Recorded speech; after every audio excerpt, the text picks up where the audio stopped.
Hey guys, it's Ashley, and because I cannot seem to stop myself, this is going to be a reading vlog for books 4 and 5 of Keeper of the Lost Cities. I hope you guys are okay with that because I'm binging the series and there's nothing that anybody can do about it at this point. I also hope that you're okay with the fact that I'm already more than halfway through the 4th book and I'm just now starting this vlog. I'm so sorry. Let me back up and give you guys a little bit of context. So basically what happened was I finished my reading vlog for books 2 and 3 and I started editing it. Well, editing was taking me a bit longer than I had hoped it would because the video ended up being 44 minutes long. I don't know how that happened, and I'm going to try to keep this one shorter, but I make no promises. So it took me a while to edit, and I didn't want to start the 4th book until I could start the vlog, but I couldn't start the vlog until I had my second memory card done from editing the video. This is why I need another memory card, and I lost my 3rd one a while ago, and I'm still pissed about it, but anyway, that's another story. So in the end, I just had no self-control, and I started reading book 4 before I started the vlog. And then before I knew it, I was more than halfway through.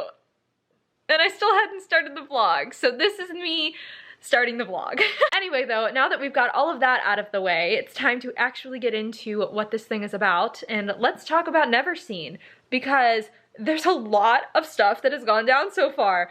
And this is probably going to be a very long clip in this vlog as I go through all of my thoughts and feelings about what has happened so far, so bear with me, please, and let's get started. So without spoiling anything, I can say that this book feels very different from the first 3 because something significant happened at the end of book 3 that kind of took all these characters on a journey to somewhere else, right? So we're kind of thrown out of the usual world that we've just gotten used to. Like, we're still in the same world, but we're in a different place at this point. So it's kind of like, you know, the characters are getting used to this, you're getting used to this, and, you know, because we're in a different place, things are finally being answered for us. At least a little bit. Sort of. Kind of. Anyway, I have a feeling we're gonna have to wait for a very long time to get a lot of the answers that we are hoping for, but alas, this book is very good so far. There's really no other way for me to continue talking about this story without getting into spoilers. I'm gonna go ahead and just get into the meat of the story now. I'm also gonna put my camera down somewhere. Okay, we're on the floor now, but this is nothing new. Neverseen obviously refers to the kidnappers, the antagonists, the whoever is working towards something that the Black Swan is working toward the opposite. It still is making me mad that we don't know their end goals. We don't know the end game here. So this story obviously starts when the 5 main characters, the kids, when they are basically like outlaws. They're on the run now. They have to go to Italy. They're going to find the Black Swan, and they are going to join forces with them because the council has just gone off the rails. The council has gone crazy at this point, and they need to try to prove to the council that the Black Swan are the good guys because the council is going after the Black Swan instead of the Neverseen, and now there's this whole thing with the ogres, and it's just so much is happening right now. The one criticism that I have about this book, because it is really good, right, and I do really enjoy it, but the one thing that's bothering me is how many different plots and subplots can you have in one story. Like, there are so many different things that are happening in this book. It's no wonder it's so big. Yeah, there are just so many different plot lines, so many different things happening that I feel like my brain is going kind of crazy trying to capture them all at once. It's the only criticism that I have about this book because everything else is honestly really, really good. So in terms of plot, we've got this thing with the ogres. Apparently they are holding something over the council that has made their treaty kind of a bit more like lenient. Dame Alina, or Counselor Alina as she's called now, is literally just like driving me up the wall. I can't deal with her. She's very annoying. In addition, we also have this like plague that honestly I think I kind of skipped over in the beginning when they explained what this was, because every time one of the gnomes mentions it or every time I read something about this plague, I'm just like, did I miss something? What is this thing? But yeah, so there's a plague affecting gnomes, there's something happening with the ogres, and then also there's the whole thing with the council and the Black Swan, and these kids just want to know what's happening, and everybody's withholding information, and it's really annoying. In addition, there's also this thing about this psionopath, if that's what they're called, the people who can make force fields, because they gave Sophie one of her memories back when she was 5, and there was this boy who was in like a bramble jersey, and he was the boy who disappeared, but apparently he's with the Neverseen now because he went to Exilium, and he's a psionopath, and there's just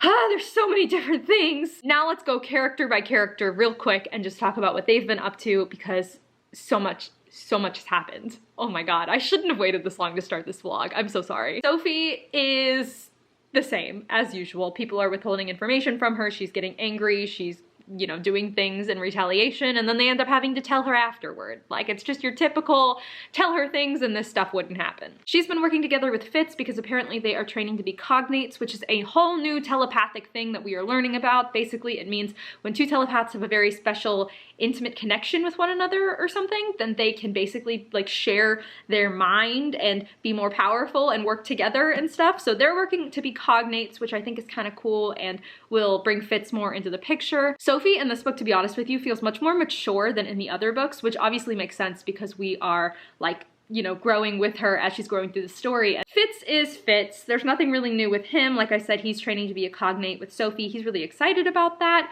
There was also, oh my god, the midpoint when they went to go rescue Prentice and it was a trap and Fitz got like stabbed in the chest, and I was just like, I didn't think things could get any crazier, and yet here we are. He's better now at the point that I'm at, but I just like, I was scared for a minute, and I didn't think that I would be because I don't really care about Fitz, but it turns out I do. On to my favorite character, Keefe. We are getting so much Keefe content, and it's not happy Keefe content, and I'm really, really sad about that. As we found out in the last book, Keefe's mother was part of the Neverseen. Keefe's dad is under investigation. Like, he always thought that his mother was the good parent and his father was the bad one, but it turns out they're flipped, and they're both pretty bad, and he is just not having a good time right now. He's kind of silently suffering in a way, which just makes it even sadder, and he is trying so desperately to search through his memories and try to find any sort of a sign as to what his mother was talking about, because his mother was like, oh, we've prepared you, like you're going to help us, something like that. And Keefe's like, I don't understand what she's talking about. He's trying so hard to keep it together, but there's no reason why he should have to keep it together because so much has happened to him, and I just feel so bad all the time. Now, Biana is a character who I have not talked about pretty much at all in my videos, and I feel bad because I actually really like her. She's much stronger than people give her credit for. She's the youngest, I think, out of the group. She's 13. Oh, we also just found out Sophie's actually 14 and a half, so that's cool. But Biana's a vanisher. She got her ability last book in the Everblaze book. She is just kind of one of those like side characters who I don't really think much about, but when she's in the picture and when she's like in one of the scenes, she's actually a very strong character, and I give her props for that. She's the youngest, she's a girl, and most people probably write her off for those things, but they shouldn't because she's badass and just as much as the other ones. And then the final character in the kids that we have is Dex. He still feels guilt over what happened with Sophie, and now he feels guilty again with what happened with Fitz because it was technically his fault but not really his fault, and so there's just a lot of things going on with him. He still wants to try to prove himself, so he's trying to make devices that will help them, you know, get through things faster and find answers, and I love him for how much he's trying, but also it's like, you don't need to try that hard. He's still not my favorite, but I appreciate him trying. Now, outside of the children, we have Mr. Forkle, who, okay, can I just say that for some reason I did not expect him to have multiple identities? I thought that he was one person, but apparently he is multiple people. I'm so confused. I had this theory last night that Mr. Forkle was really Magnate Leto, and I still kind of stand by that. I don't know what it is about Leto that I just feel like he is somebody else, but I feel like he's somebody else. Like, there was that one time when Sophie was wearing the circlet and she got through into his head and he was like, if you can hear me, don't tell anybody. And I'm like, okay, at that point, like, you are somebody, come on, you have to be Mr. Forkle. But then we found out Mr. Forkle was really Sir Aston, and like, okay, I was kind of like let down by it, and that's what Sophie said in the book too. She was kind of like let down by that sort of like reveal, but apparently he's multiple people, so who are you? I just want to know. But I like him as much as I hate him. I hate him because he's withholding all this information, but then I also like him because he does truly care. Like, he started crying when he told Sophie like how much he cares about her and all of the stuff that he went through to like make sure that she had an okay childhood and stuff like that, and I really like him because he cares, but I also dislike him because he doesn't tell them anything. Yeah, I think Magnate Leto is still somebody, I don't know. Sophie asked Mr. Forkle if he was Tiergan, which I had a suspicion that he might have been, but he said he wasn't. But there was that scene when Sophie went to visit Prentice after they'd gotten him out, and she found Magnate Leto, and she found Tiergan, and she found Wiley all around him, and Mr. Forkle was nowhere around. So, Mr. Forkle, you're either one of these two people, or you were just off doing something else at that point. But he's always been there, and he's always arrived in a scene where Sophie is somewhere that she shouldn't be. He's always shown up. So if he didn't show up in that scene, which he didn't, that might mean that he was already there. So Mr. Forkle, are you Magnate Leto, or were you lying to Sophie about being Tiergan? I need to know these things. This whole like double, triple identity thing is really throwing me for a loop, if you can't tell. I am just like branching out, all these different theories, all these different thoughts. I just need somebody to set me straight, but I also don't want to be spoiled. So just tell me what is happening, Mr. Forkle. So at the part that I'm at right now, they are just entering Exilium for the first time. I'm honestly kind of scared because Mr. Forkle told them that this is going to be a completely different experience for them. He said that it's going to be really hard and challenging because they're not focusing so much on their abilities as they are skills, because that's where the talentless go, or the people who have been banished. And they all have to be very anonymous. They have to wear masks and hoods and like basically mask exactly who they are. And it's like, how are you going to learn anything at that point? But yeah, so I'm kind of worried, kind of scared. But now that I have filmed this part of my vlog, I can finally continue to read and keep going. I probably missed so much that I wanted to talk about with the first part of this book in this clip, but hopefully if something comes back to me, I will make sure to say it later. But for now, I'm just going to keep reading and see what happens and try not to be too scared. And yeah, wish me luck. Hi, baby. Are you enjoying yourself? Are you having a good time? Are you having a good time? I wish I could be you. Let's talk a little bit more about this book because I have gotten pretty far into it. I don't have that much left and I keep forgetting to update this vlog, and then I read like a really big chunk of the book and now I can't remember half of what happened. So let me try to piece together my thoughts so far. I finally met Tam and Lynn. Yeah, they seem really cool and interesting. So Tam is a shade, meaning he can control like shadows and darkness and stuff, and there's this thing called like shadow vapor that has something to do with something. I don't really know the logistics behind that. And then Lynn is a hydrokinetic and they're twins apparently, and Lynn can't really control her ability that well, so that's why she was banished. But then Tam didn't want to leave without her because their parents are awful and think that twins are like a bad omen, so they tried to pass them off as siblings and not twins, but Tam didn't like that. So anyway, they both were banished and they've been there for 3 years. They've been in Exilium for 3 years. That's crazy and that's sad, and also they were living in the middle of nowhere in Wildwood, so I'm really happy that we found them, that we gave them a proper home, or at least a proper place to live. And I'm really excited to see how they are going to help in the story, because as we figured out in my last vlog, Tam is on the front cover of book 5 and I'm pretty sure Lynn is on the front cover of book 6. But yeah, so I'm excited to see how they are going to help with the story, especially because they have really cool powers that we don't have in this group yet. So I'm looking forward to that. Keefe is just taking a stake and driving it into my heart. Every time we have a scene with Keefe, it ends up being some sort of like sad, miserable, angry, depressed scene where he like, his mood just completely shifts, and I'm just, I can't deal with it. They found all of the notes that Keefe's mom had been keeping. She wrote a note to Keefe that's like, I'm doing this for you, and it's like, doing what for me? I don't understand. And then on top of that, Sophie was keeping it from him, so now he's angry. And then on top of that, when Sophie and Fitz had their like, you know, emotion training kind of thing, and Keefe was there and they tried to get into Mr. Forkle's head and they got in, and then they were like, wait, why are you meeting with Lord Cassius? And then Keefe is like, oh my god, nobody is telling me anything. What is it?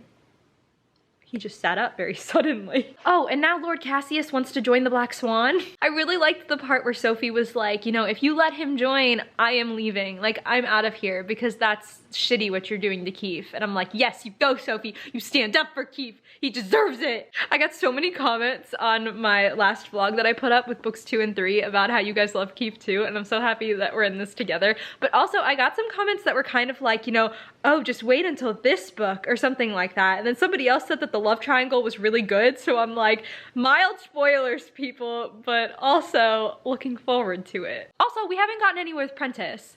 Like, Prentice is just kind of like half dead at this point and nobody can figure out how to save him. We've been waiting 4 books for this and we finally have got him into a place where we can heal him, and now we can't even heal him. This is driving me crazy, you guys. Okay, so clearly it's nighttime right now, and I just started to continue to read Neverseen. I'm almost done with it. I think I can finish it tonight, but I wanted to come on here before I finished it because things just got crazy, plot twists galore, and things that I expected and predicted, and also things that I'm just like, what the actual hell? So let's talk about them. Kala overheard Sophie saying that the council knew about the disease before it happened, and so then the gnomes, I keep wanting to call them dwarves, oh my god, the gnomes went on strike and the council had to deliver a message to let them know of like the situation. Long story short, the gnomes are mad, the ogres and the Neverseen are working together, and Fintan is alive. And then through all of this mess, we find out that Timken and the hexes, who we've hated for the past 3.5 books, are actually good and they're working with the Black Swan, which actually that was one of the things that I predicted because there was this really weird long conversation about Granite trying to stand up for Timken in the middle of the book that I totally forgot to talk about. There was like this weird moment where they were talking crap about the hexes and Granite was like standing up for Timken and he was like, well, you know, you don't really know him that well. He could be a stand-up guy, you know, like blah, blah, blah. And in my mind, I'm going, okay, so you're clearly Timken. And you're tired of people talking shit about you, right? But no, it turned out Timken was Quaff, which, okay. So Fintan's alive, Timken is good, and Keefe, poor Keefe, is having like a mental break because he found out that his mom was the leader of the Neverseen. I almost forgot what their name was. His mom was the leader. There's this thing called the Lodestar Initiative. Apparently the boy who disappeared is not the psionopath that they were looking for. So many things. The one thing that I do have to say though is that when they were doing the plot twist for Fintan and Sophie was like, oh, I see somebody with blonde hair, lean build, oh my god, I know who it is. In my mind I'm going, oh my god, it's Tiergan. Tiergan has been part of the Neverseen this whole time. And then it was just Fintan and I was like, oh, I mean, not as exciting, but also thank god because I love Tiergan. At this point, I'm literally just going to keep reading to make sure that Keefe is okay through his psychotic break that he's having right now. Remembering all of this stuff that his mom tried to hide from him. I'm quite scared. Quite scared for what's going to happen right now.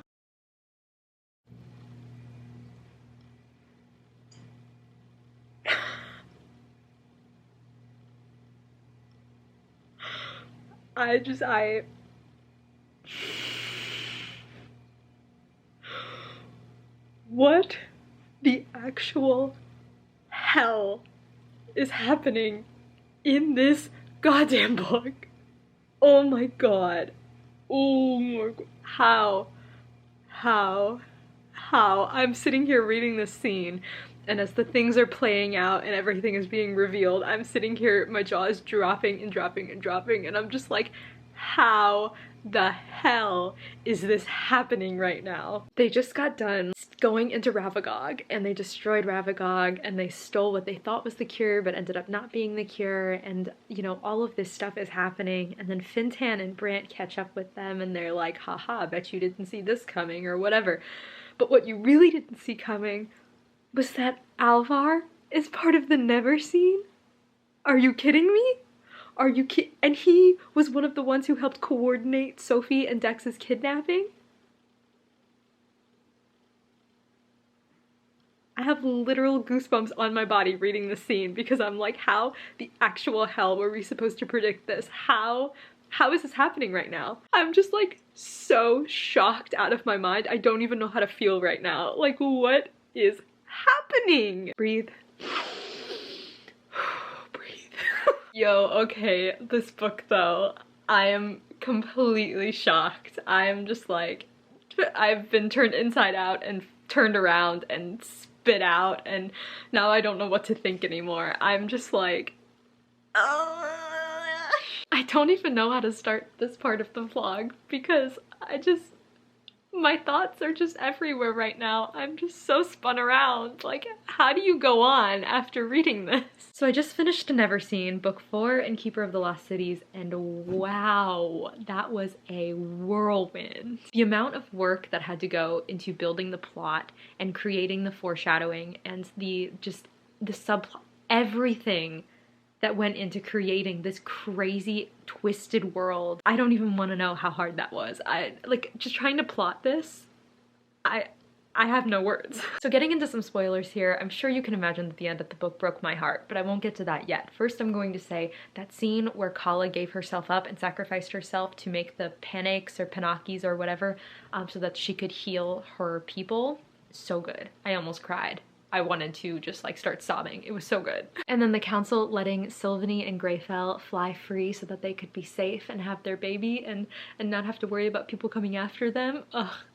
Ugh, just like rip my heart out and just throw it off of a cliff, honestly. But obviously the scene that had me completely gut-wrenched was the moment when I knew that Keefe was going to go to the other side. He was going to go to the Neverseen, and I knew in the back of my mind, I was like, okay, there's no way that he could actually betray them. Like he really just, he must just be like, you know, going to the other side to be sort of a double agent so that he can get them to trust him, he can learn their secrets, figure out where his mom is, and then end up coming back to the Black Swan, which that seems to be the case as far as I know, but just the way that he went about it, like, this boy is self-sacrificing for the good of the team. He thinks that he deserves all of this, but he really doesn't. None of this is his fault, but he feels like he needs to take it on his shoulders because of what his family has done. I can't deal with the heartbreak. I want to cry, but I'm gonna force myself not to. That moment when he gave Sophie the necklace and they got really close, and I was just like, I was literally going to start like crying, happy tears and then sad tears and then just anguish, like pure and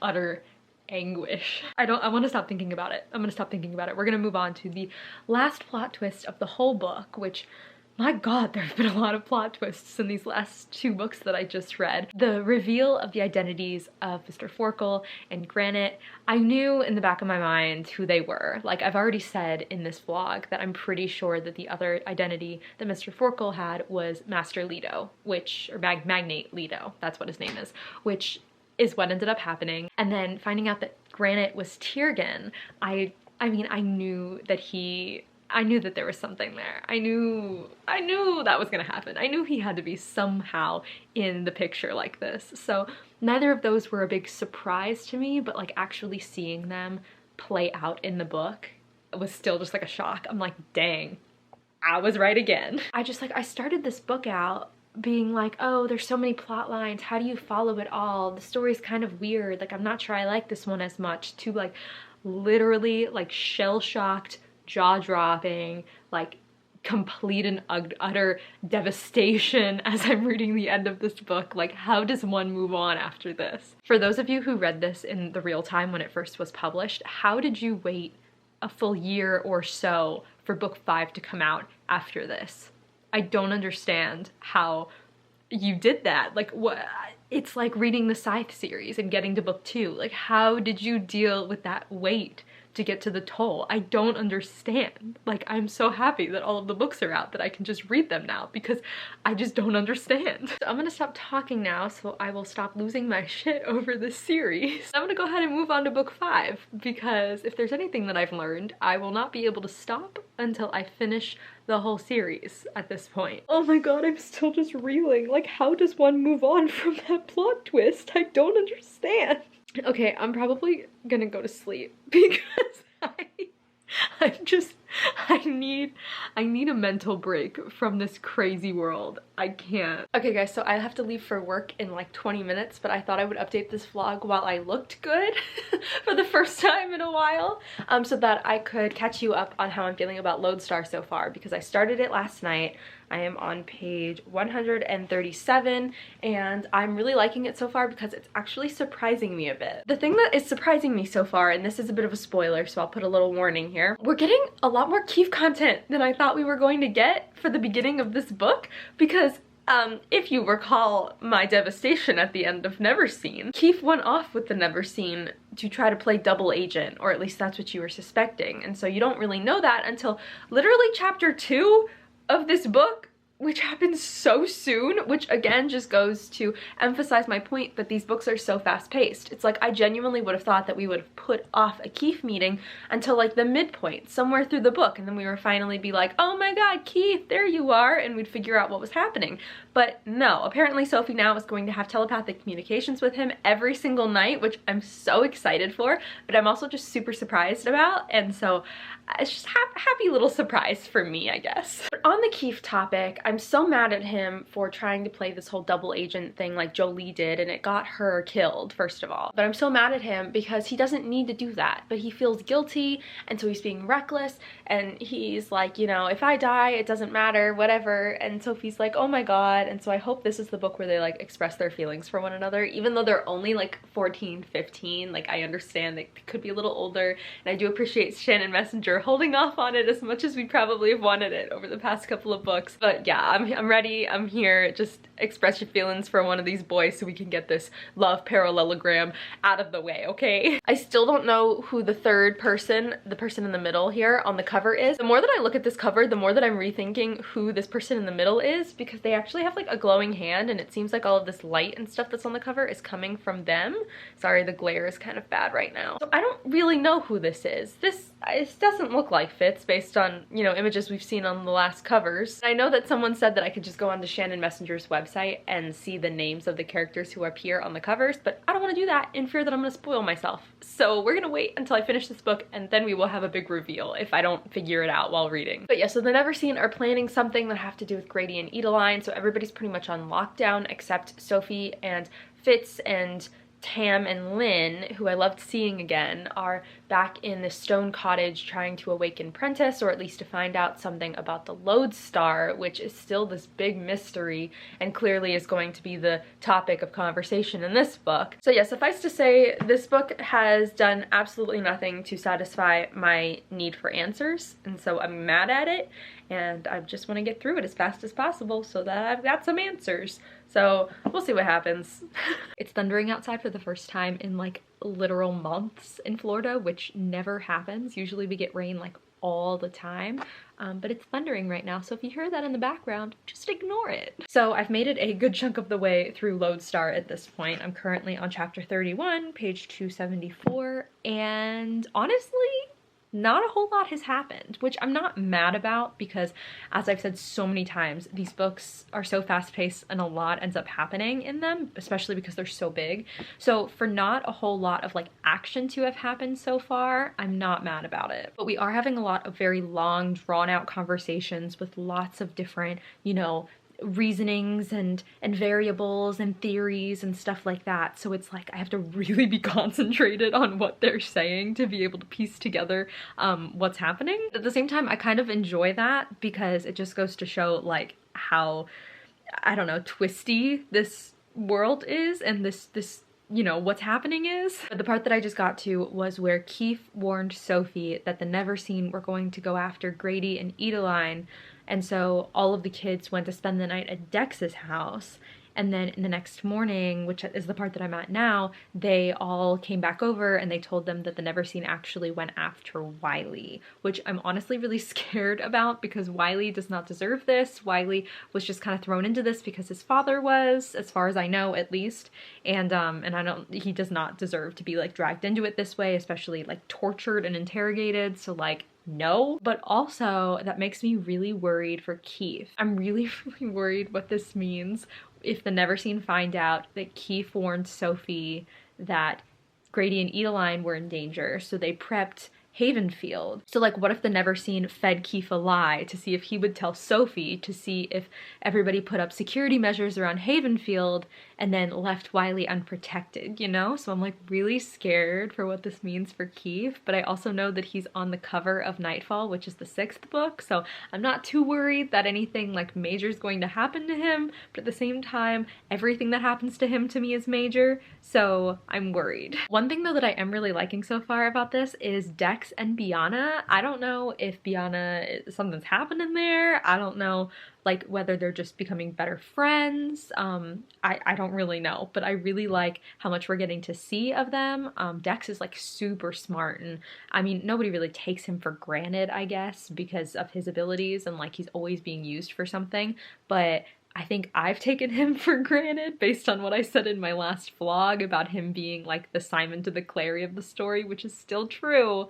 still true, but I think I underestimated him a little bit because his technopathy abilities are really coming in handy at this point. Oh, and then there was that conversation with Fitz that Biana and Sophie and Dex had about the matchmaking thing and how he like said he wanted to wait like 1 or 2 years to get his first list, and then Sophie was like immediately doing the math in her head and was like, okay, if I'm a level 3 now, then in 2 years I'll be a level 5 and I'll be able to sign up and register. So does that mean that he's waiting to see if I'm on his list? I love that that's immediately what her mind went to. She was like, wait a second, does he like me too? Dex's mom is Squall. That was like honestly the last plot twist that I was ever expecting in this story. To be completely honest, I have kind of given up trying to figure out who the other members of the collective are, just because I really only cared about Mr. Forkle, and I assumed that Granite was Tiergan, so like obviously I'm not really surprised by that. So yeah, there's definitely a lot that is being introduced, a lot that we're missing in this story. We still don't know what the Lodestar has to do with anything. We still don't know what Alvar has been doing when they are trying to decode the scrolls and try to figure out what they were hiding when the Neverseen broke into the registration office, if that's what it's called.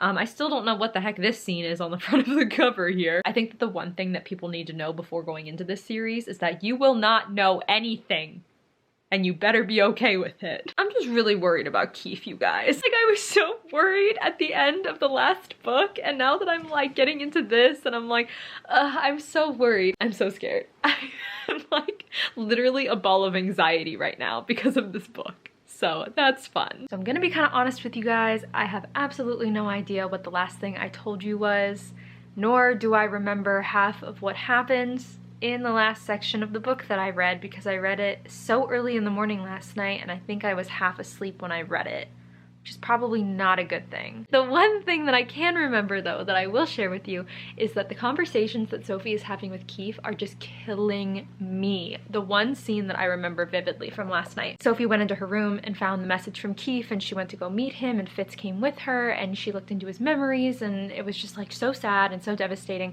But actually I don't remember if this exact line was in this scene, but there was a line that like literally had me on the floor. Like, I loved it so much. It was Keefe was talking about something about like, you know, I'm always serious, Sophie. Like, even when you think I'm teasing, I'm serious. I'm just like, oh God, just like strike me in the chest and kill me now. So cute. I'm here for Sophie and Keefe. Sophie and Keefe are like my #1, like, yes, I want this to happen. Sophie and Fitz are like #2. He's slowly climbing up there for me. I like him, right? I like him. Sophie and Dex, that's never gonna happen. No. But Sophie and Keefe though, I'm here for it. Who cares about the rest of the plot of the story? I don't care what the Lodestar is. I just want more Keefe. Okay, I really wanted to wait until tomorrow to film the final clip of this vlog because I look like crap right now, and I had a spot treatment on my face that I just had to wipe off really quickly because I couldn't wait until tomorrow because I just finished this book, and oh my God, what the actual hell is happening? Okay, let's back it up. Let's back it up a little bit. Actually, no, let's not back it up. Let's focus on what my mind is reeling over, and that is the end, the climax, and then the cliffhanger. First of all, the cliffhanger. Sophie's human sister remembers her. What else do they remember? Where did the Neverseen take her parents? What is gonna happen with this girl? Are they gonna take her back to the elven world? They better, because otherwise she's just kind of stranded all alone. What does that mean for her and her relationship with Sophie? What does that mean for the future? Is she gonna be like the bridge that like connects the humans to the elves in the mystical world or whatever? Is that... And speaking of that, we finally got the penultimate, well, not really penultimate because we still don't really know the specific details, but we got the semi-penultimate plan when it comes to the Neverseen. They want to do something with the humans. The humans are the key to all of their, like, you know, tactics and all of this crazy crap that keeps happening. The humans are the key. And even Mr. Forkle, who I will get to in a second, don't you worry, Mr. Forkle said that the Black Swan had a plan for humans. So like, what? Never in my wildest dreams and thoughts and nightmares, when I'm like imagining what the heck the Black Swan and the Neverseen's endgame is, did I think that it had anything to do with humans. I don't know if that was ever mentioned before this and I'm just stupid, but if not, it never came to me, so it's interesting. I have a feeling that my camera's gonna fall over if I make any sudden movements, so I'm gonna try my best to stay still, but that's probably not gonna work with the amount of emotion I'm feeling right now. Let's talk about that big climactic scene. So they're in Luminaria, is that what it's called? And they're at the Peace Summit, right? And you're always like, you know, why the heck did the Neverseen care about the Peace Summit?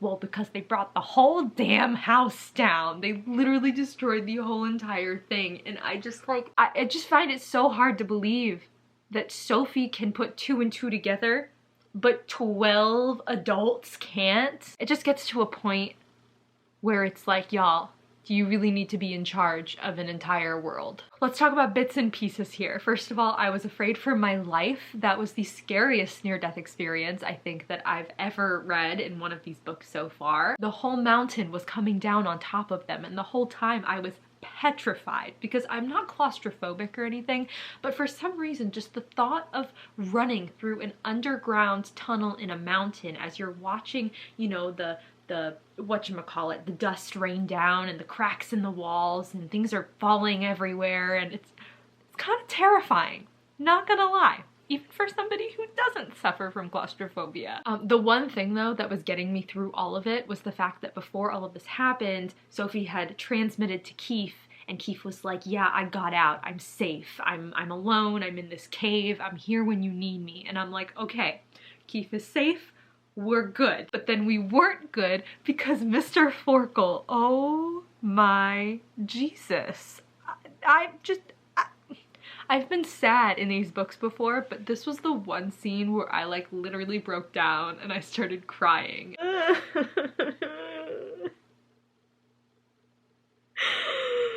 I don't like this book anymore. Why does everything good have to hurt me so much? Mr. Forkle dying was just so sad. It was so sad, and it's also so aggravating because I still don't know who he is. There were identities that he didn't reveal. We knew that he was Magnate Leto, and we knew that he was Sarasted, and we knew that he was Mr. Forkle, but apparently there were multiple other identities that he had that we still don't know, and I'm just waiting to see if we find an adult who is not, you know, around as often as, you know, maybe he was before, and maybe that can clue us in. I don't know.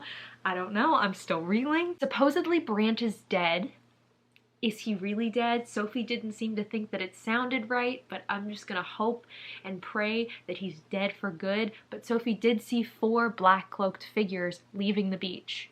And in reality, we have Fintan, we have Roy, we have, oh my god, I'm trying to remember their names, Geethan, and then apparently this last prisoner who supposedly had been in Luminaria for a while and was key to the memories that the council needed to forget. You know, the super secret memories that they keep hidden in the marble cache things. How does one keep track while reading? How does Shannon Messenger keep track? That's what I want to know. I never even talked to... there's so much that I haven't talked about, you guys. I don't want this vlog to be so long like the other one is, but it's gonna be really long because there's so much I never talked about. I never talked about the fact that Grady and Edeline were attacked.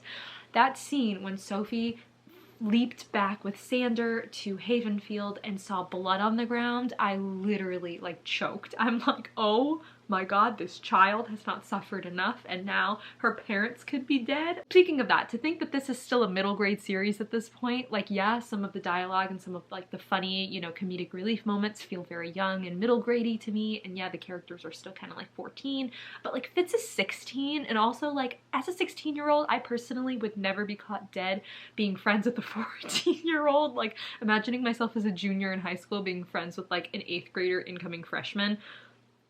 It just doesn't work in my head, but in this book it's fine. Anyway, thinking of these as middle grade books, I feel like they're slowly branching into the sort of middle grade YA sort of line is blurring there, you know? But yeah, things have just gotten crazy. Also, Sophie is an enhancer.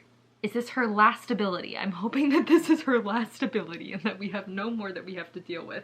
But she's an enhancer, and which means that she has power that collects at her fingertips, and when people touch her hands, then she can boost their abilities, and the people around her sort of kind of have like a little boost, but if they touch your hands, it's like a supercharged boost. Oh wait, I'm sorry guys, my mind is just like reeling with like one scene after another right now, so you're just getting this in like a big whirlwind. The scene where Fitz almost kissed Sophie. Can we talk about that for a second? After all of this stuff has happened and Fitz and Sophie are alone, and Fitz brings up the fact that she still owes him a favor because she never collected the favor that he owed her, so it switched over. I don't remember exactly what she said, but the fact that like they leaned closer and then he leaned closer and then Keefe cleared his throat very loudly from behind them. I'm like, oh, I see the love triangle coming from a million miles away, but I am here for it. I'm ready. Bring it on. I think I've officially exhausted all of my thoughts right now, so now I'm just empty inside. You want to know the worst part about all of this?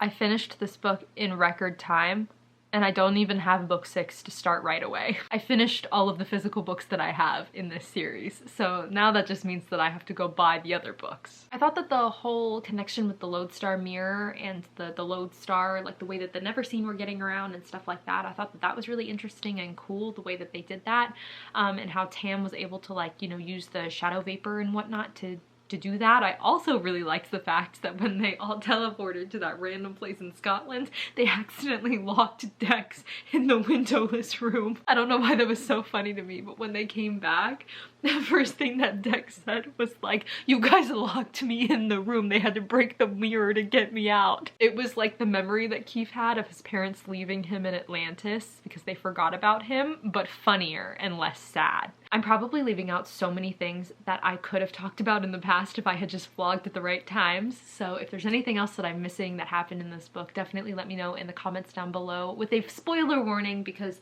you know, just in case people haven't read this story and are looking through the comments, just make sure to leave a little spoiler warning before. But I will definitely look at them and I will talk about it in the comments at least because, like I said, I'm totally missing a lot of stuff. Like the things that happen, oh, with Sander and Grizel.